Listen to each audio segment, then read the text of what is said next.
Hello good morning students. आज class 11 में आपके बायोलॉजी विषय में जो है आज का जो हमारा टॉपिक है वो है विषाणु यानी कि वायरस।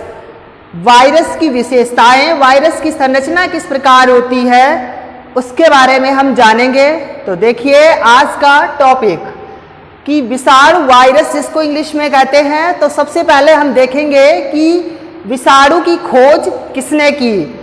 तो विषाणु की खोज डीजे आइवानोव्स्की ने 1892 में जो है तंबाकू मोजेक रोग से की थी। यानी आइवानोव्स्की ने सबसे पहले तंबाकू की पत्तियों पर स्थित मोजेक डिसीज यानी मोजेक रोग से टीएमवी टोबैको मोजेक वायरस को खोजा था।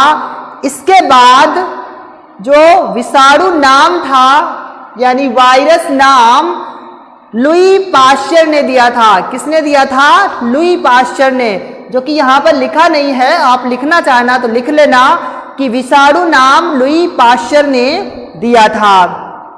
ये तो हो गई खोज कि खोजा किसने था विषाणु को।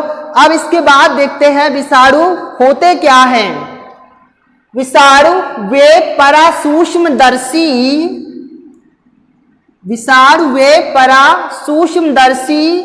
कोशिका रहित संक्रमणकारी कण होते हैं। यानी कि विषाणुओं को हम नंगी आंखों से नहीं देख सकते हैं, ये परासूक्ष्मदर्शी होते हैं। यानी इनको माइक्रो इलेक्ट्रोस्कोप की सहायता से यानी माइक्रोस्कोप की सहायता से ही देखा जा सकता है, क्योंकि ये अति सूक्ष्म कण होते हैं।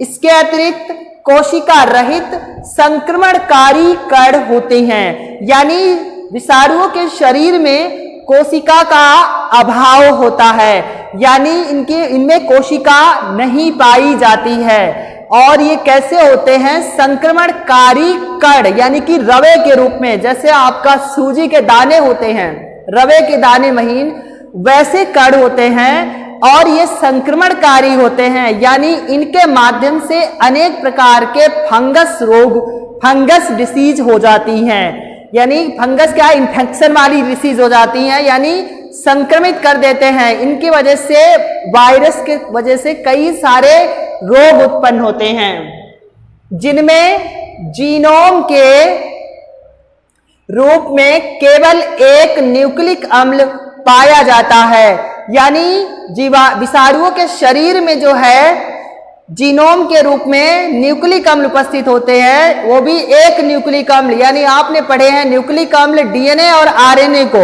यानी डीऑक्सी राइबोस न्यूक्लिक अम्ल और आरएनए राइबोस न्यूक्लिक अम्ल, दोनों यानी क्या है? न्यूक्लिक अम्ल है। तो इनमें से डीएनए और आरएनए दोनों में से कोई एक जो है विषाणु की संरचना में उपस्थित होता है। इसके आगे देखिए, और ये क्या होते हैं कि ये अविकल्पी अंतःकोशिकी परजीवी जीवित कोशिका के भीतर ही जनन क्रिया दर्शाते हैं। यानी ये अविकल्पी होते हैं, यानी इनमें दो विकल्प मौजूद होते हैं। इन्हें सजीव और निर्जीव दोनों की श्रेणी में रखा जाता है।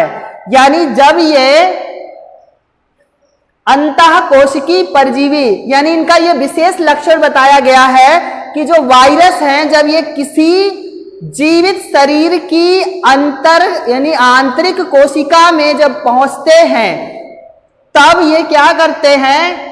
जनन की क्रिया पूर्ण करते हैं। यानी ये परजीवी होते हैं, अंतःकोशिकी परजीवी होते हैं। यानी जब ये किसी जीवित कोशिका के संपर्क में आते हैं तो उनसे ये जो है अपना पोषण प्राप्त करते हैं और उसी जीवित कोशिका के अंदर ही जनन की क्रिया को दर्शाते हैं। यानी अपनी पीढ़ी को जब किसी जीवित कोशिका के संपर्क में जीवित जीव के शरीर में आते हैं, तभी ये जो है अपनी पीढ़ी आगे बढ़ा पाते हैं। अन्यथा जब ये जीवित कोशिका के संपर्क में नहीं होते हैं तो ये निर्जीव की श्रेणी में होते हैं। इसीलिए जो है विषाणुओं को सजीव और निर्जीव दोनों की जो है बीच की कड़ी कहा जाता है। क्योंकि इसमें सजीवों और निर्जीवों दोनों के लक्षण उपस्थित होते हैं। और वो कैसे?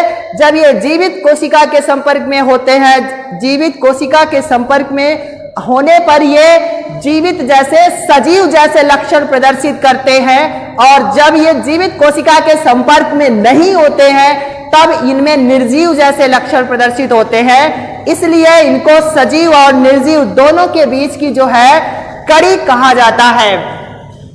इसके बाद तथा पोषक कोशिका के जैव संश्लेषी मशीनरी का प्रयोग करके जनन करते हैं, यानी जिस कोशिका के संपर्क में होते हैं और उस कोशिका से ये अपना पोषण प्राप्त करते हैं, अपना भोजन प्राप्त करते हैं, तो वो कोशिका पोषण कोशिका कहलाती है। और उसी कोशिका की जो जैव संश्लेषी मशीनरी है यानी मैकेनिज्म है, यानी उसी कोशिका के जो जैव संश्लेषी करने वाले अंग है, उन्हीं अंगों का प्रयोग करके, उसी मैकेनिज्म का इस्तेमाल करके ये जनन की क्रिया को पूर्ण करते हैं। अन्यथा जब ये किसी जीवित कोशिका के संपर्क में नहीं होते हैं तब इनमें जनन की क्रिया और ये जीवित जैसे लक्षण नहीं प्रदर्शित करते हैं। इसीलिए ये सजीव और निर्जीव दोनों के लक्षण प्रदर्शित करते हैं। तो ये थे विषाणु के लक्षण वायरस के। अब देखते हैं इनकी संरचना किस प्रकार की होती है, यानी ये किस प्रकार से अलग अलग आकृति के बने होते हैं। देखिए, विषाणु परासूक्ष्म जीवी कण होते हैं। परासूक्ष्म जीवी से तात्पर्य है कि पराय मतलब दूसरे पर आश्रित होते हैं। सूक्ष्म माने छोटे और जीवी माने जीव, यानी कि विषाणु दूसरों पर आश्रित बहुत ही सूक्ष्म जीव होते हैं, जिनको हम साधारण आंखों से या नंगी आंखों से नहीं देख सकते हैं। इनको देखने के लिए हमें संयुक्त सूक्ष्मदर्शी माइक्रोस्कोप की आवश्यकता पड़ती है। इनका परिमाप प्रायः 20 nm से 300 nm तक होता है, यानी जो इनकी लंबाई और चौड़ाई परिमाप बताया जा रहा है, इनको जब मापा जाता है तो ये प्रायः 20 nm से 300 nm के होते हैं। आकृति में ये दंडाकार, गोल, सूत्रवत, पॉलीहेड्रल या टैडपोल के आकार के हो सकते हैं। इनकी यानी अलग अलग आकृतियां किस प्रकार हो सकती हैं? दंडाकार भी, गोल, सूत्रवत, पॉलीहेड्रल या टैडपोल के आकार के हो सकते हैं। तो देखिए, 4 अलग अलग आकृतियां बनाई गई हैं नीचे, जिसमें आप देख पा रहे हैं रॉड शेप। रॉड शेप मतलब दंडाकार, दंड के आकार के। यहाँ पर लिखा है TMV यानी टोबैको मोजाइक वायरस, यानी जो आपके आइनोवस्की ने यानी डीजे आइनोवस्की ने तंबाकू के मोजेक वायरस को खोजा था, वो उसकी आकृति थी रॉड शेप यानी कि दंडनुमा या दंडाकार। इसके बाद राउंड शेप यानी गोलाकार, गोल के आकार का वायरस जो कि है इन्फ्लुएंजा वायरस, यानी जो आपका इन्फ्लुएंजा रोग होता है, इन्फ्लुएंजा रोग इन्फ्लुएंजा वायरस से होता है और उसका आकार राउंड शेप होता है, गोलाकार।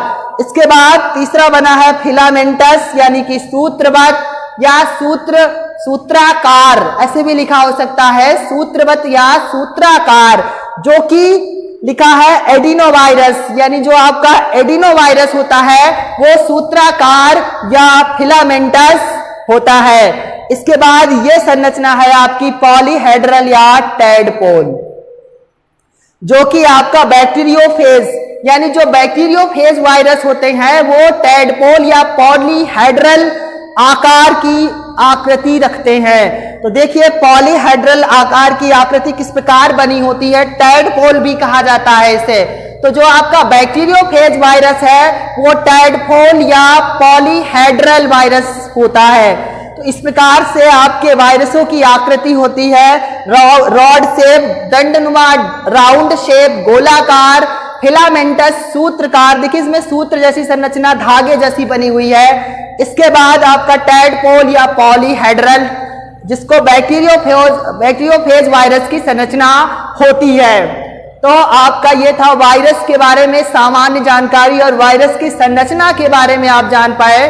और इसके बाद हम आपसे बताएंगे पादप वायरस यानी पादप विषाणु और जंतु वायरस यानी एनिमल विषाणु, ये हम अगले वीडियो में करेंगे। तो आज के लिए हमारा वीडियो इतना ही। आपको मिलते हैं नए वीडियो में और नए टॉपिक के साथ।